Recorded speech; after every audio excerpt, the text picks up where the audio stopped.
أهرامات الجيزة دايما بتسيب لنا لغز. تعالوا النهاردة نحاول نفهم سبب صعود الكلب البلدي لقمة الهرم. ايه اللي يخلي الكلب اللي موجود في منطقة الأهرامات يتسلق قمة الهرم؟ وايه اللي يخليه يستحمل تعب بدني أو عضلي علشان يوصل للقمة؟ خاصة اننا بنتكلم على ان الكلب صعد لأعلى قمة هرمية، هي قمة هرم خوفو، ودي بترتفع حوالي 139 متر، أو بنتكلم في 500 قدم من سطح الأرض. وكلنا شفناه وهو نازل وكان بيجري بسرعة، وكان صحته كويسة، ما كانش فيه أي حاجة خالص. في الأول كده نعرف طبيعة الكلب. الكلاب ما عندهاش مشكلة في الصعود، أو ما عندهمش فوبيا من المرتفعات أو التسلق نهائي. ده سهل على الكلب إن هو يقدر يوصل للقمة، وكمان بنلاقيه إن هو نزل من نفس المكان اللي صعد منه، وده بيدل على ذاكرته الكويسة. وكمان اللي احنا عارفين ان الكلاب اللي عندنا الموجودة في الشارع، كل الكلاب البلدي دي عندها ذاكرة كويسة، وكمان بتتمتع بدرجة عالية من الذكاء.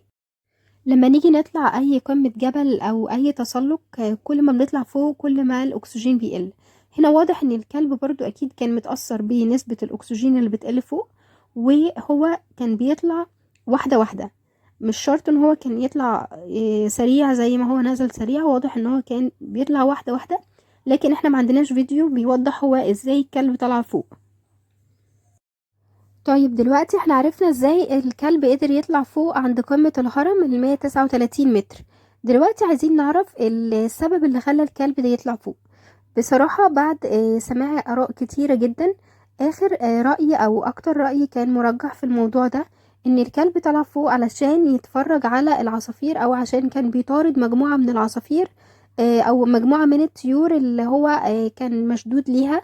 فده السبب الوحيد اللي خلاه يطلع فوق للهرم.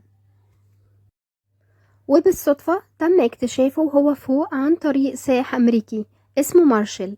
السائح ده مش أول مرة يجي مصر، هو جه قبل كده ومعجب جدا بالأماكن التاريخية اللي موجودة عندنا، وبيحب يزور دايما الأماكن الأثرية. وبالصدفة وهو المرة دي موجود في منطقة الأهرامات، وكان راكب الطائرة الشراعية، والطائرة دي مصرح بيها في منطقة الأهرامات. شاف حاجة من بعيد بتتحرك فوق قمة هرم خوفو. لما قرب منها شاف الكلب ده، المنظر عجبه جدا وصوره، ومن ساعتها الفيديو انتشر جدا وجابله حوالي تريليون مشاهدة، وأصبح ترند عالمي، وهو نفسه اتشهر، وكمان الفيديو بتاعه اتشهر جدا.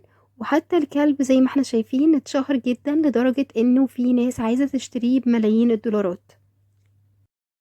من رأيي الشخصي انه وارد جدا ان الحيوانات اللي موجودة هناك، خاصة مثلا القطط او بالذات الكلاب، ان هي بتصعد عادي للأهرامات او للقمة.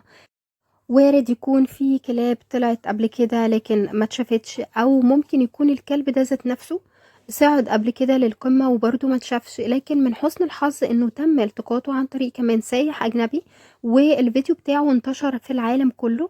ودي خطوة كويسة ان هي بتوجه انظار العالم في الفترة دي للسياحة المصرية والآثار المصرية بطريقة مختلفة. من الجميل أو المضحك إن إحنا عندنا الحيوانات في مصر بتعمل دعاية للآثار المصرية، لكن بطريقة غير مباشرة.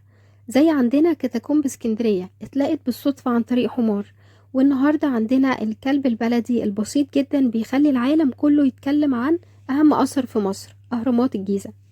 أتمنى الفيديو ده يكون عجبكم. دي تكون نهاية الفيديو. لو عندكم أي أسئلة أو استفسارات تكتبوها تحت في الكومنتس وهرد عليكم.